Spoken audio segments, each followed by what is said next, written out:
আমার অভিজ্ঞতা হলো গণমাধ্যম এবং ব্যবসায়ী এই দুইটা শ্রেণীর মতো চরিত্রহীন আর কোনো সেক্টর এই দেশে নাই।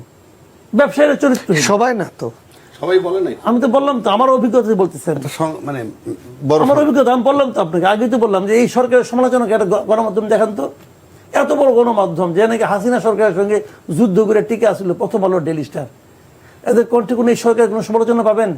পাবেন না তো। এই সরকারকে সমালোচনা করার মতো কিছুই করে নাই, কিছুই করে নাই। কাজে এগুলি বললাম ভাই লাভ নাই।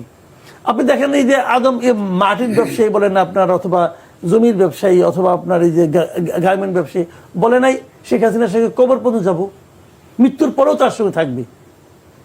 এটা তো অন-ইসলামিক কাজ। একটা নারীর সঙ্গে আপনি মৃত্যুর পরে কেমন থাকবেন? তো যাই হোক, সে কইছে তাও থাকবে। আর প্রথমত, দ্বিতীয়ত, পঞ্চমত, 100তম মতো সব ভাবে তো তার সঙ্গে। এরা আমি কই সব তো ডিগবাজি বেরিয়ে এই গভর্নমেন্টের সঙ্গে আসছে। নতুন যে গভর্নমেন্ট আসবে সবাই তার সঙ্গে যাবে। ইন্টারেস্টিং হলো ওদের নয় চরিত্র নাই, সরকারের চরিত্রটা কোথা থাকলো? সরকারের বললো আয় ভাই বুকে আয়, সবাই বলে আয় ভাই বুকে আয়, কারণ বুকে নিলেই কিছু পাওয়া যায়। আগামীতে যারা গভর্নমেন্টে যাবে তারাও যাবে।